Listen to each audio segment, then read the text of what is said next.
Hi, Tim Nichols here, enjoying a few days up in the beautiful Shenandoah Valley.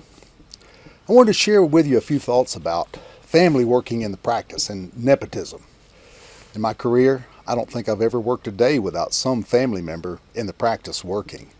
So obviously, I'm for it, but on the other hand, I recognize there are a lot of pitfalls that I've experienced and I've also seen happen in other practices. Well, first, the advantages of having people work in your practice who are related to you are sometimes obvious. Number one, they are readily available. They're particularly when you're starting your practice, it may be just you and your spouse or you and some other family member that are starting the practice. And that can be a very good thing because you've got trust in this individual, and that's important.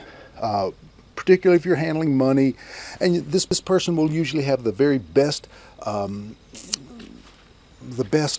attitude toward the practice and want the very best for the practice. So it's good in that sense to do that. Particularly if you're having your spouse work in the practice, the spouse has instant credibility with the other staff members, and they kind of come in at a position of authority that anybody else would. And that's why I think so many small practices in particular have the doctor and the spouse as the office manager. The doctor has that buffer between him and the rest of the staff, which is the office manager / spouse. And that can be a good thing. But there are some disadvantages, aren't there?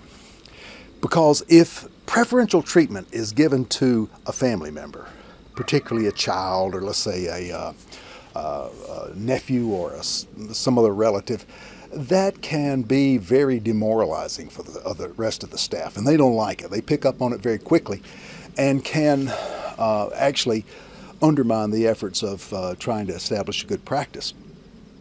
The other problem is that you can't always fire family real readily, real easily. And so if there's a problem with job performance, or if there's some type of correction that needs to take place, it goes to a different level than just employer-employee relationship. It can really get entangled in those family and familial ties that can create some real bad feelings sometimes. And the person that is working in the practice that is your family member may or may not be the best person for the job. They're just there because they're a family member and they were easy and you needed somebody and you plugged them in and okay, but now you're stuck with them.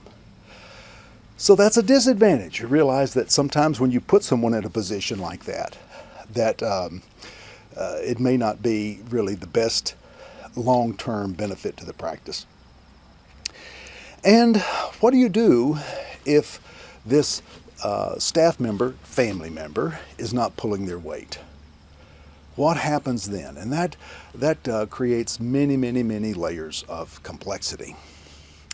So, particularly when there's a spouse in the practice, and the spouse comes in with that instant credibility and almost ends up in the position of office manager, whether they anticipated that position or not, it becomes kind of their de facto job. Because the staff will view them as the access to the doctor. They won't go to the doctor directly, but they'll go to the staff and try to go through the back door that way and get what they want and state their desires. That can become a weight on the spouse that didn't really anticipate that. They just were there to help out because maybe the office was shorthanded or you needed someone in this particular position temporarily. And suddenly there's a big dump of this weight into that spouse's lap. And they'll end up doing all the little dirty work that things that don't get done otherwise because they love and they want to protect and they want to look out for the best interests of their staff. So, of their spouse rather. So how do you navigate all of this?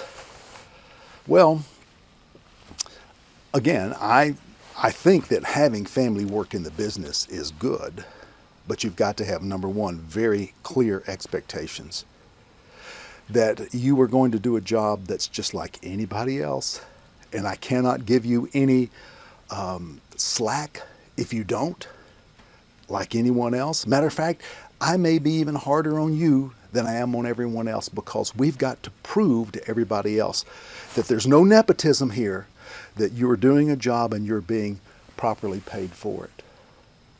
And when you have a spouse that's working in the practice with you, the problem is that there's not a clear division of when business stops and home life begins. You know what I mean?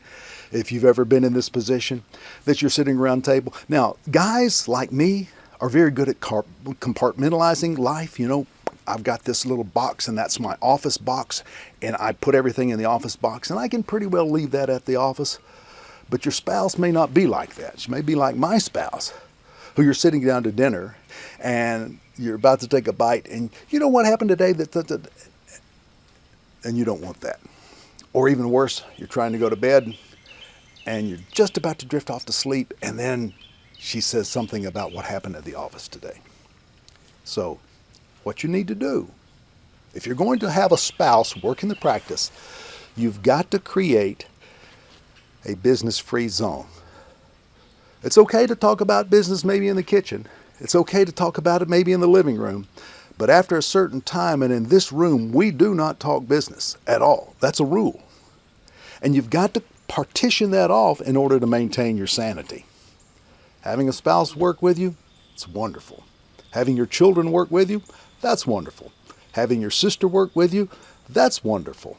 Having your nephews work with you, that's wonderful. Daughter-in-law, that's wonderful. I've done all of that, and I love it. But recognize the dangers and be proactive about taking care of them. I hope that helps. Enjoy your time off. Hope you have a wonderful fall. Thanks.